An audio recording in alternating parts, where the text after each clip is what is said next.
I thought I had everything. The kind of everything you post about on social media, knowing your friends will hate you a little for it. Successful business, gorgeous husband, that house with the kitchen island everyone covets. I believed it too, until exactly 9:17 p.m. on our 5th wedding anniversary. "You need to see this," Lily whispered, her fingers digging into my forearm as she pulled me away from my own party. The concern in her eyes made my stomach drop before I even knew why. I followed her through the crowd of well-wishers filling our open-concept living room, champagne sloshing in my glass. Todd had gone all out for our anniversary. Caterers, a small jazz quartet, flowers everywhere. He'd even made a toast that had me blinking back tears 10 minutes earlier. "Can't this wait?" I asked, forcing a smile at Clayton as we squeezed past. "We're about to cut the cake." Lily didn't answer, just pulled me into Todd's home office and shut the door. The music became a dull thrum through the walls. "I wasn't snooping," she started, which is exactly what people say when they found something while snooping. "I came in here looking for more napkins where you said they'd be, in the credenza." "And?" My voice sounded normal. Everything was still normal. "I found this instead." She held out her phone, open to a banking app. Todd left his laptop open. This was on the screen. I squinted at the numbers, trying to make sense of them. "I don't understand." "It's a transfer, Heidi, from your business account to some offshore thing. $500,000. The room tilted slightly. "That's impossible. I'd know if that kind of money. There are dozens of transfers. Small enough to fly under the radar, I'm guessing. Going back months." I snatched the phone, scrolling through the transaction history. My throat closed up as the evidence mounted. All those nights Todd had helped with the bookkeeping. All those times he'd assured me everything was fine when I worried about cash flow. "There's more," Lily said, her voice gentler now. "I took screenshots." She swiped to another image, an email thread between Todd and someone named Daisy Ford. My Daisy, my head of sales. The wife doesn't suspect anything. 2 more months and we'll have enough to make the move. "What about the business?" Daisy had replied. "She'll be too busy dealing with the audit to notice we're gone." "Audit? What audit?" "I'm sorry," Lily whispered. "I didn't know how to tell you." The glass slipped from my fingers, red wine spreading across the beige carpet like blood. 5 years of marriage, 8 years together. And all this time, "Heidi," Todd's voice called from the hallway. "Babe, where'd you go? Everyone's waiting." I looked up at Lily, panic rising in my chest. "What do I do?" "Don't let him know that you know," she said quickly. "Not yet. Not until we figure out how much he's taken and what this audit thing is about." The doorknob turned. I kicked the wine glass under the desk and wiped my eyes. Todd appeared, handsome in his tailored suit, that smile I'd fallen for lighting up his face. "There you are. What are you two hiding in here for?" "Girl talk," Lily said smoothly. "I was just telling Heidi about this guy I met." I forced myself to smile, to step forward and slip my arm through his like I'd done thousands of times before. His body felt suddenly unfamiliar against mine. "Sorry, honey. You know how Lily gets when she's crushing on someone." Was my voice steady? Could he tell? I studied his face for any sign that he knew I'd discovered his betrayal, but saw only the same Todd I'd always known. That was the most terrifying part. "Well, crush later. Everyone's waiting for the anniversary cake cutting." He kissed my temple, and I suppressed a shudder. 5 amazing years, right? 5 years of lies. 5 years of him systematically stealing from me while I worked myself to exhaustion building my company. "Right," I echoed, letting him lead me back toward the party, Lily following close behind. As we emerged into the living room, our friends erupted in applause. Todd raised our joined hands triumphantly, playing the role of devoted husband to perfection. The knife waited beside our anniversary cake, 3 tiers of white chocolate and raspberry that I'd specially ordered from his favorite bakery. I looked at the knife, then at Todd's smiling face, then back at the knife. "Speech," someone called out. Todd squeezed my hand, oblivious to the storm raging inside me. "Want me to do it, or you?" I reached for the knife, wrapping my fingers around the handle. "Oh, no," I said, meeting his eyes. "I think it's my turn to cut something." I somehow made it through the rest of the party, smiled for photos, thanked guests for coming, kissed Todd on cue when everyone clinked their glasses. My face ached from the performance. "You okay?" Todd asked as we waved goodbye to the last guests around midnight. "You seem off." I forced another smile. "Just tired. It was a lot to take in." "I know what you mean." He wrapped his arms around me from behind, his chin resting on my shoulder. 5 years. Sometimes I can't believe how lucky I am. The audacity. I wanted to scream, to confront him right there, but Lily's warning echoed in my head. "Don't let him know until you understand what you're dealing with." "I'm going to clean up," I said, pulling away. "Leave it for tomorrow. The cleaning service is coming anyway." He tugged at my hand. "Come to bed." The thought of lying next to him made my skin crawl. "I just need a few minutes to decompress. I'll be up soon." Once he disappeared upstairs, I collapsed onto the couch, my body finally giving in to the trembling it had been suppressing all night. My phone buzzed with a text from Lily. "Call me when you can. I'm worried about you." Instead of calling, I found myself moving through the house collecting evidence. I grabbed Todd's laptop from his office, along with the files he kept in his desk drawer. In the kitchen, I poured myself a large glass of wine and spread everything across the island counter. The laptop was password protected. Of course, I tried our anniversary date, his birthday, my birthday. Nothing worked. After the 5th attempt, I stopped, afraid of triggering a lockout. I turned to the files instead. Most contained ordinary household documents, insurance policies, car maintenance records, warranties. Nothing suspicious. But in a folder labeled Tax Prep, I found something odd. A second set of financial statements for my company with numbers that didn't match the ones I reviewed monthly. The doorbell rang, startling me so badly I knocked over my wine glass. Who would be coming by at 1 a.m.? I peered through the peephole to see Lily standing on my porch, hugging herself against the night chill. "I couldn't sleep," she said when I opened the door. "I kept thinking about your face when you saw those transfers." I pulled her inside quickly. "Todd's upstairs. He thinks I'm cleaning up." "Has he said anything?" "Nothing. He's acting completely normal." I led her to the kitchen, showing her the documents I'd found. "Look at this. These aren't the real numbers for my company." Lily studied the papers, her brow furrowed. "It looks like he's been keeping 2 sets of books. One for you, one for something else." "The audit," I whispered. "He mentioned an audit in those emails. What if he's setting me up to take a fall for tax fraud?" The realization hit me like a physical blow. This wasn't just about stealing money. He was creating a paper trail that would implicate me.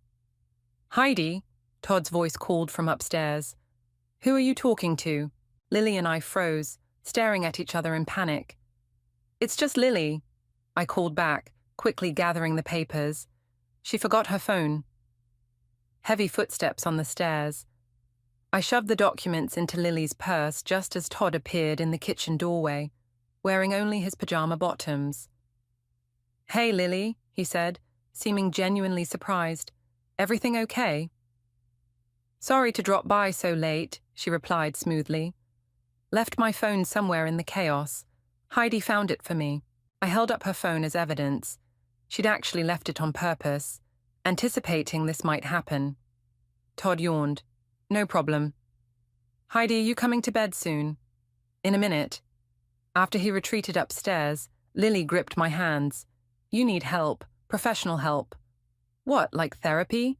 I almost laughed. "No, like someone who knows how to handle financial fraud. I have a friend, Warren.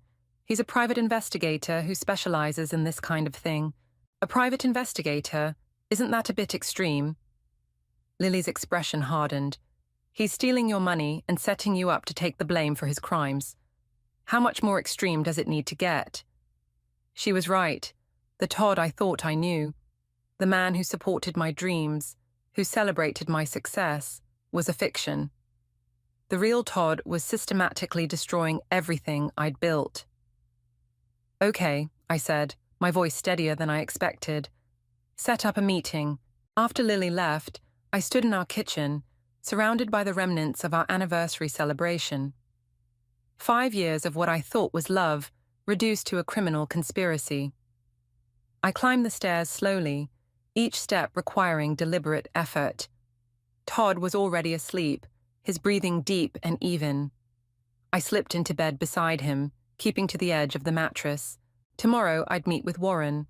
Tomorrow I'd begin to understand the full scope of Todd's betrayal. Tomorrow I'd start planning how to save myself. But tonight, I lay awake beside the stranger I'd married, plotting my first move in a game I never wanted to play. I met Warren at a coffee shop 15 miles from my house, far enough that I wouldn't run into anyone I knew. He didn't look like a private investigator, no trench coat, no world-weary expression, just a middle-aged man in a sensible blazer with kind eyes and a firm handshake.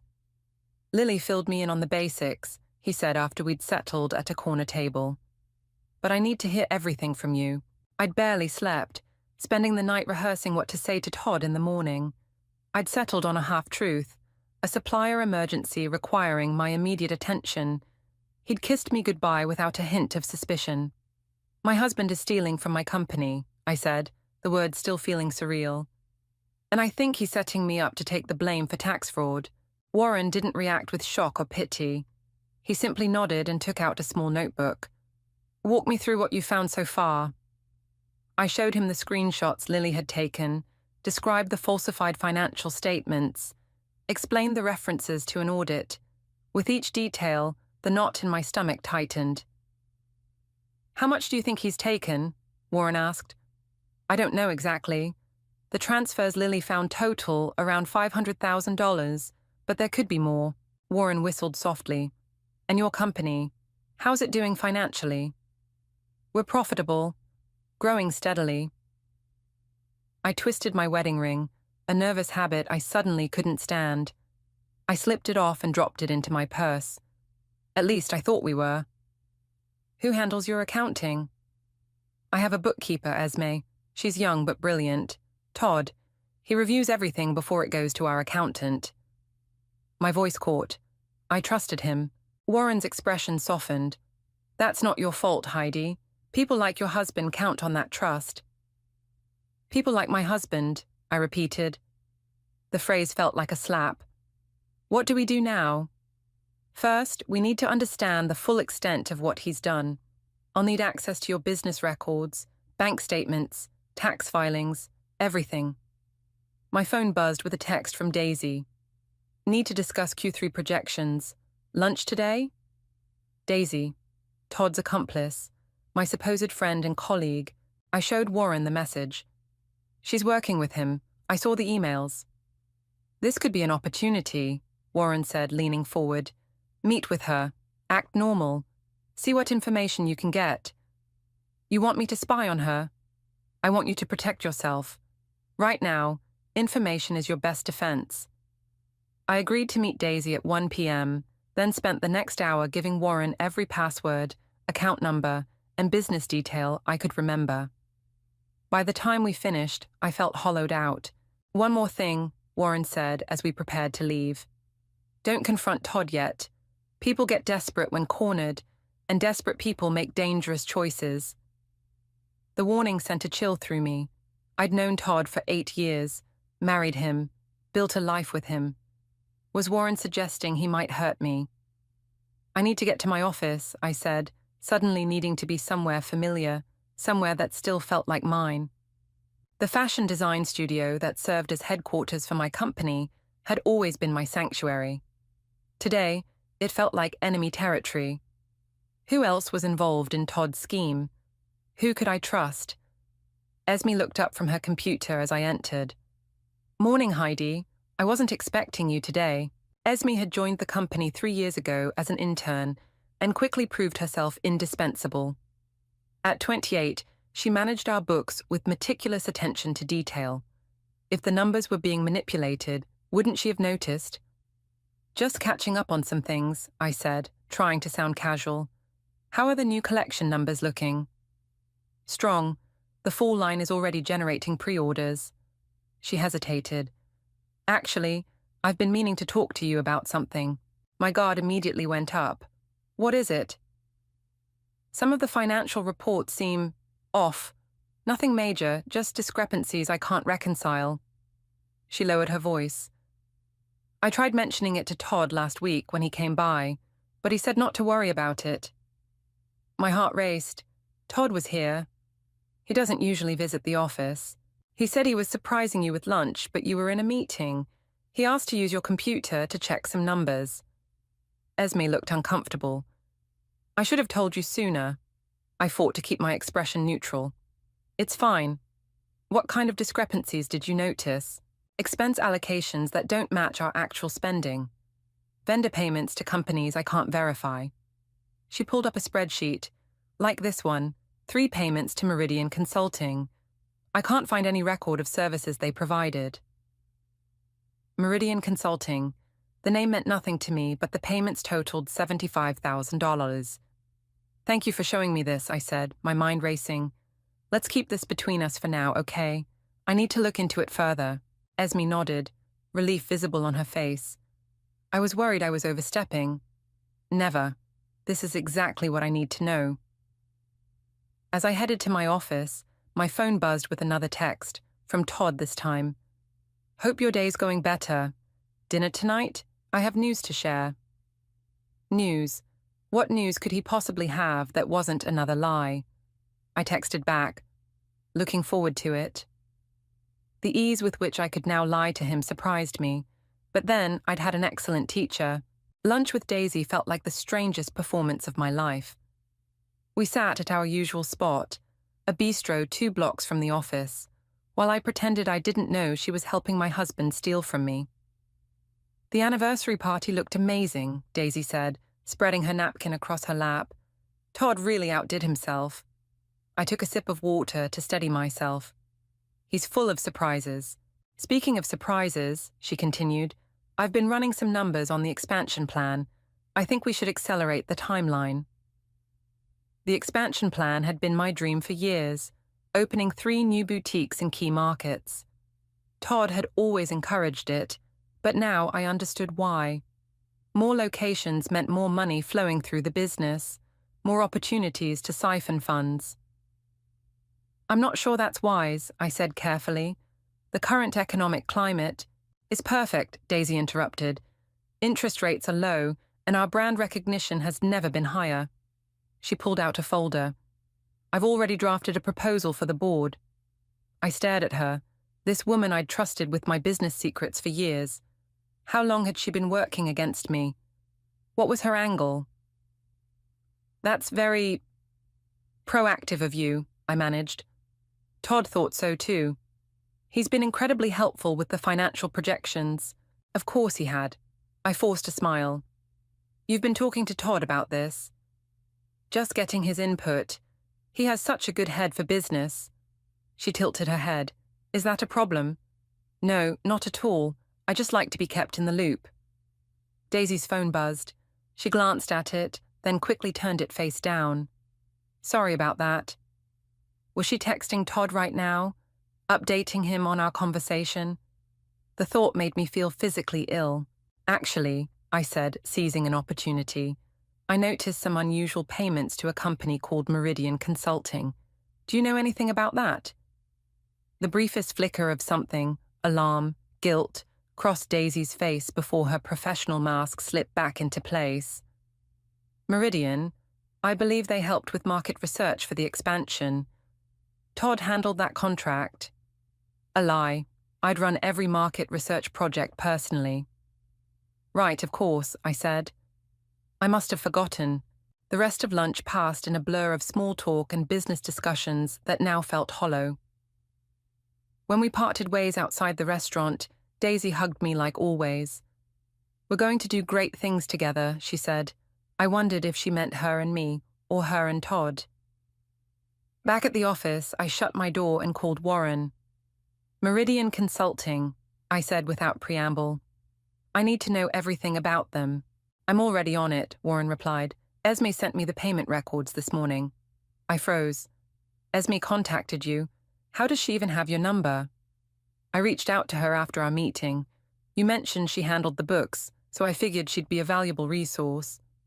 You went behind my back? My voice rose despite my efforts to stay calm. I'm trying to help you, Heidi. We need all the information we can get as quickly as possible. I pressed my fingers to my temples, feeling a headache forming. You should have asked me first. Would you have said yes? The question hung between us. Would I have, or would I have hesitated, worried about involving another person, expanding the circle of those who knew how thoroughly I'd been deceived? That's not the point, I said finally. The point is, Esme already suspected something was wrong. She's been documenting discrepancies for months. She's on your side. I thought about Esme's relief when I hadn't dismissed her concerns. Had she been carrying this burden alone, afraid to speak up? Fine, I conceded. What did you find out about Meridian? It's a shell company, registered 6 months ago to a P.O. box. No website, no employees, no actual consulting services. Let me guess, Todd's name is on the paperwork? No, it's registered to someone named Clayton Mitchell. Clayton. My stomach dropped. Clayton had been friends with Todd since college.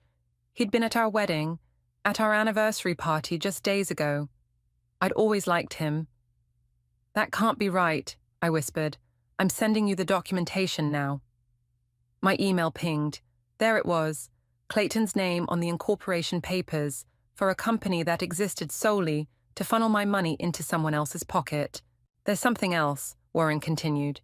Esme found emails between Todd and Clayton discussing a property purchase, a beachfront villa in a non-extradition country. The room seemed to tilt. They're planning to run. It looks that way. And soon. I thought of Todd's text. I have news to share. Was tonight when he planned to spring some new lie on me, some story to explain why we suddenly needed to take a vacation to a country that wouldn't send him back to face charges. What do I do? I asked, hating how small my voice sounded. We accelerate our timeline. I've already spoken with a forensic accountant. She can start tomorrow if you authorize it. Do it, I said without hesitation. And tonight, with Todd. I'll play along. Make him think everything's normal. After hanging up, I sat at my desk, staring at the framed photo of Todd and me from our honeymoon. We looked so happy, so in love. Had it all been an act? Or had he loved me once, before greed took over? I removed the photo from its frame and tore it in half, separating his image from mine. It felt childish, but also necessary, a physical representation of what was happening to my life. My phone buzzed with a text from Todd. Made reservations at Luciano's for 7. Wear that blue dress I love, giving me instructions, always controlling the narrative. I texted back, perfect, can't wait to hear your news. This time, the lie came easily. The blue dress hung on the back of my office door, like a costume for a role I no longer wanted to play. Todd's favorite, fitted, low-cut, the color he said made my eyes pop. I'd worn it countless times to please him. Tonight, it felt like armor. I applied makeup carefully, covering the shadows under my eyes, evidence of sleepless nights. My phone buzzed with a text from Lily. You don't have to do this. Stay with me tonight instead. But I did have to do this. I needed to know what Todd was planning. Luciano's was where we'd had our first date. The hostess greeted me by name, leading me to our table by the window. Todd was already there, standing when he saw me approach. You look beautiful, he said, kissing my cheek. I smiled, wondering if he could feel how rigid my body had become at his touch. Thanks for arranging this. It's been a while since we've had a date night. Too long. He pulled out my chair. I ordered that Barolo you love. The wine arrived, deep red and expensive. I sipped slowly, needing to keep my wits about me. So, I said, you mentioned you had news?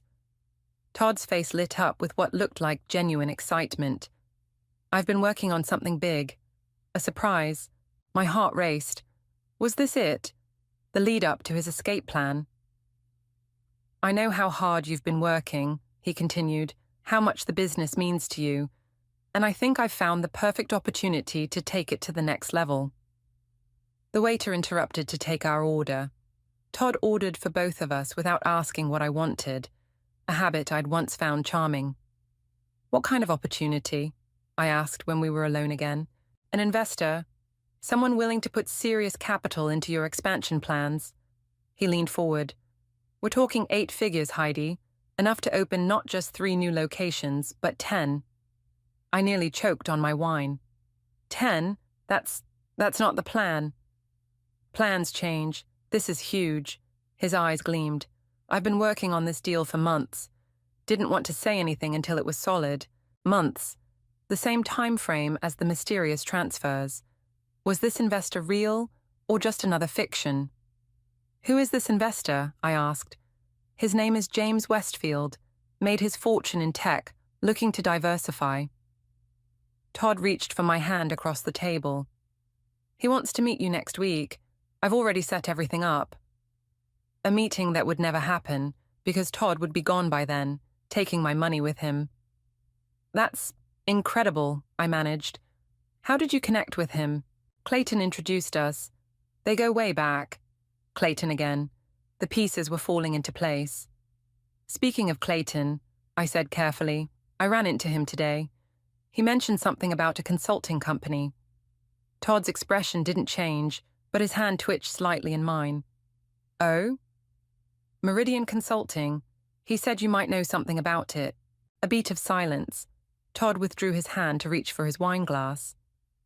They did some market analysis for us a while back. Small firm, but good work. The lie slid out so smoothly. Had he always been this good at deception, or had I just never noticed? Funny, I don't remember approving that contract. It was during that crazy period when you were finalizing the spring collection. I handled it so you wouldn't have to worry. He smiled.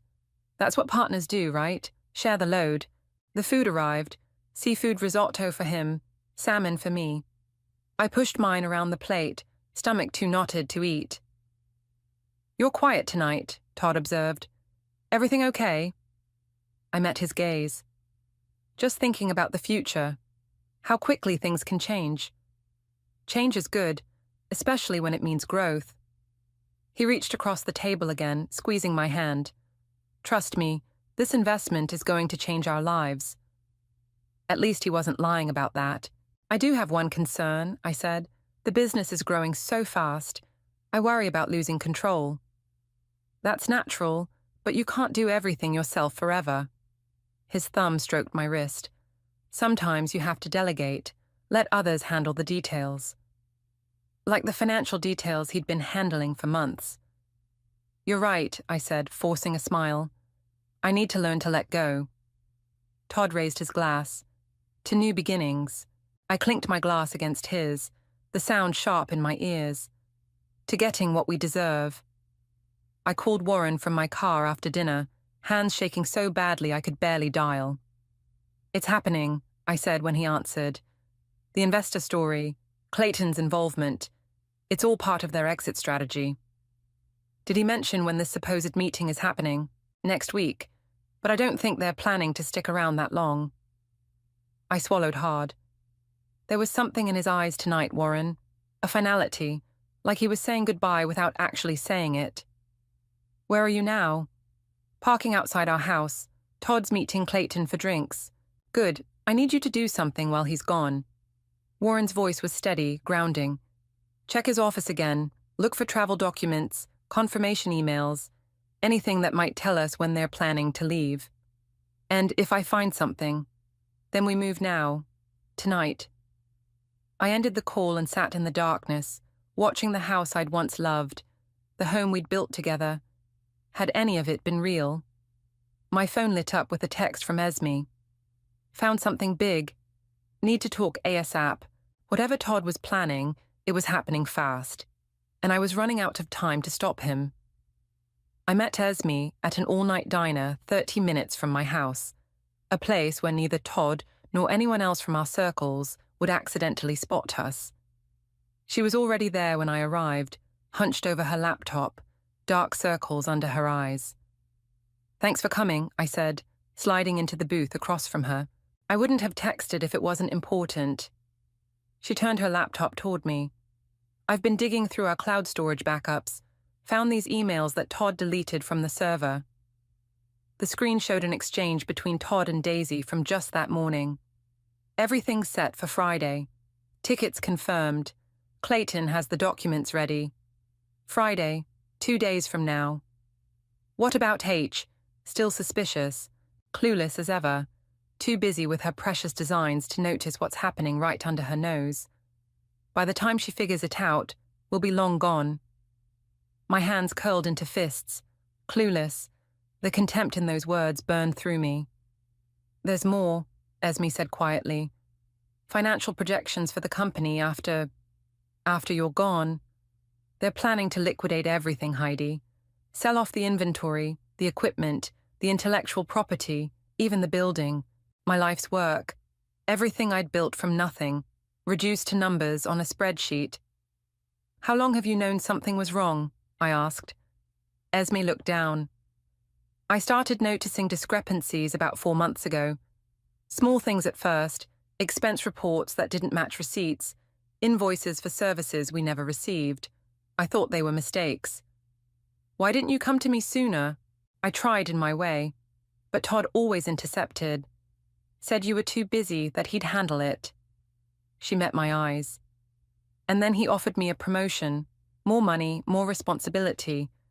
I think he was trying to buy my silence." "Did it work?" "I took the promotion," she admitted, "but I also started keeping records. I knew something wasn't right." The waitress came by with coffee. We fell silent until she left. "What are you going to do?" Esme asked. What could I do? In 2 days, Todd would be gone, along with my money and any chance of justice. "I'm going to stop him," I said with more confidence than I felt. Todd was asleep when I got home, his breathing deep and even. I stood in the doorway of our bedroom, watching him. How many nights had I lain beside him, feeling safe, protected, loved, all while he plotted to destroy me. I slipped into his office, closing the door silently behind me. The room smelled of his cologne and the leather of his desk chair. I'd always loved this smell. Now it made me nauseous.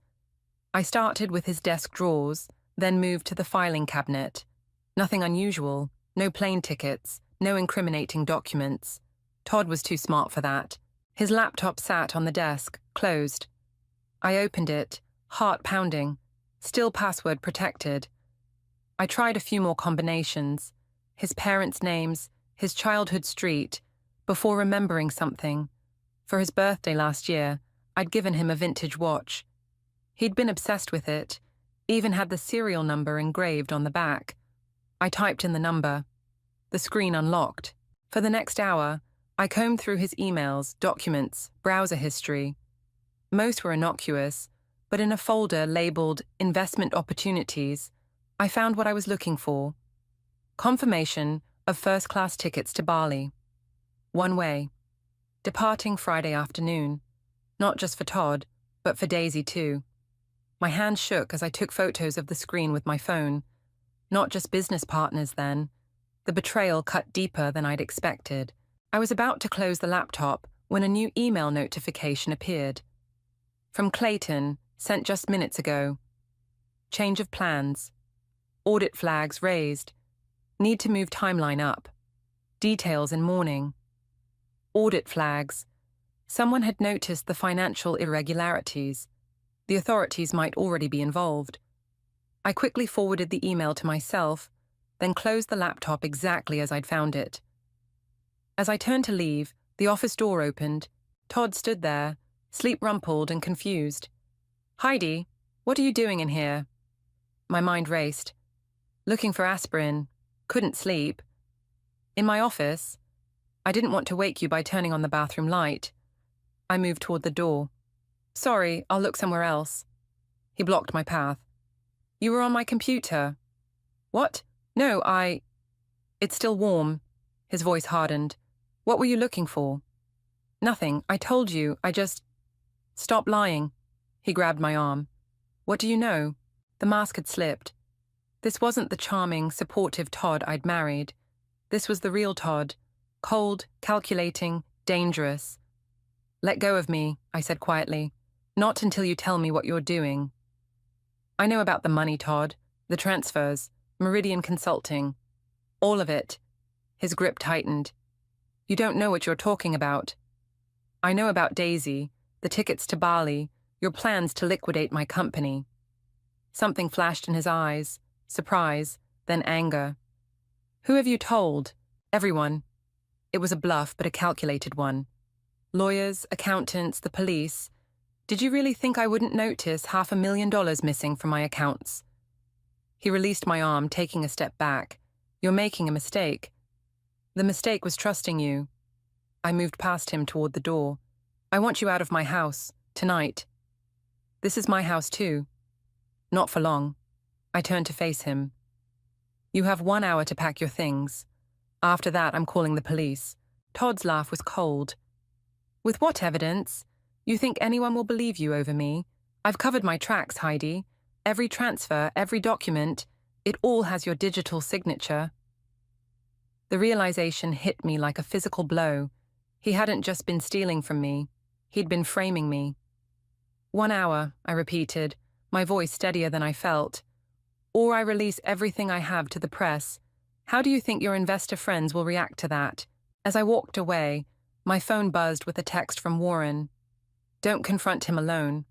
Wait for me. Too late for that. The game had changed. And now there was no turning back. I locked myself in the guest bathroom, hands trembling as I called Warren. He knows, I whispered. I confronted him. He's threatening to frame me. Where are you now? Warren's voice was tight with concern. Still at the house. I told him to leave, but a crash from downstairs cut me off. He's destroying things. Get out of there. Now. I'm 20 minutes away. Another crash, followed by Todd's voice too close. Heidi, we're not finished. I don't think I have 20 minutes, I said, my voice barely audible. Is there somewhere safe you can go until I get there? I thought quickly. Lily's place. It's 5 minutes away. Go, I'll meet you there. I ended the call and texted Lily. Emergency. Coming over. Todd knows. Her response was immediate. Doors unlocked. Come straight in. I crept to the bathroom window. It was small, but I could fit through. The drop to the ground wasn't far. As I pushed it open, Todd's footsteps thundered up the stairs. Hiding won't help, he shouted. You've ruined everything. I squeezed through the window, scraping my hip on the frame, and dropped to the ground. Pain shot through my ankle, but I forced myself to run, car keys clutched in my hand. My car was parked on the street. I slid behind the wheel, started the engine, and peeled away just as Todd burst out the front door. Lily was waiting at her door when I arrived, pulling me inside and locking the deadbolt behind us. Are you hurt? She asked, noticing my limp. Just twisted my ankle. I'm fine. I wasn't fine. Nothing was fine. I called the police, she said, leading me to her couch. They're sending someone. I sank onto the cushions, the adrenaline that had carried me here beginning to fade. He's going to say I'm crazy, that I'm the one stealing money. Let him try. Lily handed me a glass of water. Warren called. He's bringing evidence. What evidence? I don't know exactly. He just said it was enough. I took a shaky sip of water. Todd said every transfer has my digital signature. How am I supposed to fight that? Lily sat beside me. By being smarter than him, which you are. A knock at the door made us both jump. Lily checked the peephole, then opened it to admit Warren, carrying a laptop and a thick folder. Are you all right? He asked me. No, I answered honestly, but I'm here. Warren set his materials on the coffee table. I've been building a case, tracking the money, documenting the timeline, but we need to move fast. The tickets to Bali, they're for tomorrow, not Friday. What? But the email said, misdirection, in case you were watching. They're flying out tomorrow afternoon. My stomach dropped. Then it's over. They'll be gone. Not if we act now. Warren opened his laptop. I've arranged a meeting for tomorrow morning, 9 a.m. With who? James Westfield. I stared at him. The investor, he's not real. No, but Todd doesn't know that we know that. Warren smiled grimly. I have a colleague who's going to play the part. Todd thinks he's meeting his fictional investor. Instead, he'll be walking into a trap. Another knock at the door, more insistent this time. Lily checked the peephole again. Police, she said, opening the door. 2 officers entered, a man and a woman. The woman spoke first. We received a call about a domestic disturbance. My husband threatened me, I said. I had to escape through a window. The male officer took notes while I explained the situation, the stolen money, the threats, the evidence of Todd's plan to flee the country. Has he physically harmed you? The female officer asked. He grabbed my arm, hard enough to leave bruises. I pushed up my sleeve to show the red marks. We'll need to take a statement, she said, and photographs of those bruises. As they documented my injuries, my phone buzzed repeatedly with texts from Todd. You're making a terrible mistake. I can explain everything. Come home and we'll talk this through. Then, more ominously, you have no idea what you've started. I showed the messages to the officers. He's escalating. We can escort you back to collect some belongings, the female officer offered, and file for an emergency restraining order. Thank you, but I'm not going back there tonight. I looked at Warren. We need to prepare for tomorrow. After the police left, Warren outlined his plan. The fake investor meeting, the evidence we'd present, the trap we'd set. What if he doesn't show? I asked. He will, Warren assured me. The prospect of one last score before he disappears, he won't be able to resist. And Daisy, Clayton, they'll be there too. All the players in one room. I thought about Todd's face when I confronted him. The cold anger, the contempt. He'd never loved me. I'd been nothing but a means to an end. I want to be there, I said, face to face. Warren hesitated. It could get ugly. It's already ugly. I met his gaze steadily. This is my life he tried to destroy, my company. I need to look him in the eye when it all falls apart. Lily squeezed my hand. Are you sure? No, I wasn't sure. I was terrified. But beneath the fear was something stronger, a determination I hadn't known I possessed. Tomorrow morning, I said, 9 a.m. I'll be ready. The conference room at Warren's office was deliberately intimidating, all glass and steel, with recording equipment visible in the corners. I sat at the head of the table, dressed in my most powerful outfit, a folder of evidence in front of me. Warren stood nearby, speaking quietly into his phone. They've arrived, bringing them up now. My heart hammered against my ribs. In moments, I would face the man who had betrayed me in every possible way, the woman who had helped him, the friend who had chosen the wrong side. Are you ready? Warren asked. I thought about all I had lost, and all I still had to fight for. I'm ready. The door opened. Todd entered first, his confident smile faltering when he saw me. Behind him came Daisy, then Clayton, the 3 people I had trusted most in the world. What is this? Todd demanded. Where's Westfield? I stood, steadier than I'd felt in days. There is no Westfield, Todd. There never was. His eyes narrowed. What are you talking about? I think it's time we all told the truth, I said. Don't you? The silence in the conference room felt electric. Todd recovered first, his smile returning. That same charming, confident smile that had once made me feel special. Heidi, sweetheart, this is ridiculous. He turned to Warren. I don't know what she's told you, but my wife has been under tremendous stress lately. Her business is doing exceptionally well, I interrupted, despite your best efforts to drain it dry. I opened the folder in front of me, sliding documents across the table one by one. Transfers to offshore accounts, falsified financial statements, emails between the 3 of you planning your escape. I looked at each of them in turn. Did I miss anything? Clayton shifted uncomfortably. Todd, what is she talking about?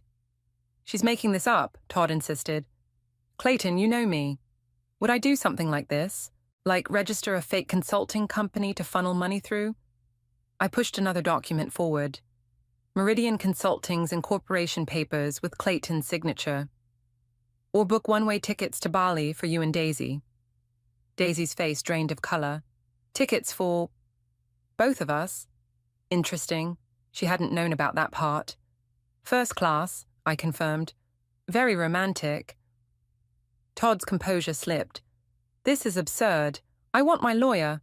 Excellent idea, Warren said, speaking for the first time. In fact, I've taken the liberty of contacting the authorities. They're very interested in speaking with all of you. Clayton stood abruptly. I had nothing to do with this. Todd asked me to sign some papers for a business venture. That's all. Sit down, Clayton, Todd snapped. She's bluffing. There's no evidence.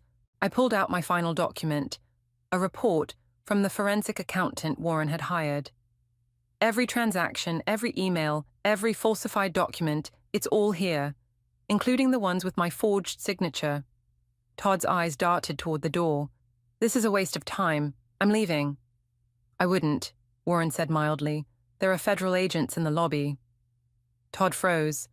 For the first time, real fear crossed his face. You can't prove anything, he said, but his voice lacked conviction. Actually, I can. I nodded to Warren, who pressed a button on his phone. Todd's voice filled the room. Every transfer, every document, it all has your digital signature. My own voice followed. 1 hour, or I release everything I have to the press. The recording continued, capturing every damning word from our confrontation the night before. You recorded me? Todd's face contorted with rage. That's illegal. Not in our state, Warren replied. Single-party consent. Daisy stood, her professional mask crumbling. I want immunity. I'll testify against both of them. Daisy? Todd looked betrayed. What are you doing? Saving myself. She turned to me. It was his idea, all of it. He said you'd never notice, that you were too trusting. That's enough, Clayton interrupted. No one say another word until we have legal representation. Too late. The door opened, and 2 agents entered, followed by a woman in a business suit who introduced herself as a prosecutor with the Financial Crimes Division. What followed was a blur of legal terms and procedures, statements taken, rights read. Todd, Daisy, and Clayton led away separately for questioning. Through it all, I sat perfectly still, watching the life I thought I had dissolved before my eyes. Hours later, I stood alone in the empty conference room, staring out at the city below. Warren entered quietly, closing the door behind him. They're being processed now, he said. The prosecutor is confident they have enough for an indictment. I nodded, still looking out the window. What happens to my company? It's yours, Heidi. It always was. The forensic accountant has already begun untangling the financial mess. You'll need to work closely with her, but your business will survive this. And the money they took? Some can be recovered, not all of it. He paused. I'm sorry. I turned to face him. Don't be. Money can be replaced. What will you do now? The question hung in the air. What would I do? The future I'd planned, the life I'd built with Todd, was gone. Yet standing here, I felt lighter than I had in months, maybe years. First, I'm going to change the locks, I said. Then, I'm going to call Esme and offer her that promotion for real. Warren smiled. And after that? I don't know yet. I gathered my things, suddenly eager to leave this room, this building, this chapter behind. But for the first time in a long time, I get to decide. The house felt different when I returned, emptier, but somehow less hollow. I moved through the rooms, reclaiming each space. In Todd's office, I found a framed photo of us I'd missed before, taken on our honeymoon. I studied his face, searching for signs of the deception to come. There were none, or perhaps I simply hadn't wanted to see them. My phone rang, Lily checking in. How are you holding up? I'm okay, I said, surprised to find it was true. Actually, I'm thinking about redecorating. Bold move. What did you have in mind? I looked around at the house Todd had largely designed, with its neutral colors and minimalist aesthetic, nothing that truly reflected me. Everything, I said. I'm changing everything. After we hung up, I wandered into the kitchen where it had all begun, where Lily had shown me those first damning transfers on our anniversary night. The remnants of the party had been cleared away, but a single champagne flute remained on the counter, forgotten. I picked it up, turning it in my hands. 5 years of marriage, 8 years together, a lifetime of memories, now tainted. With deliberate care, I placed the glass in the sink. Then I opened a drawer, pulled out a notepad, and began to write. Not a list of what I'd lost, but of what came next. At the top, I wrote, things that are actually mine. The business, this house, my designs, my future, and most importantly, the truth. No one could take that from me again.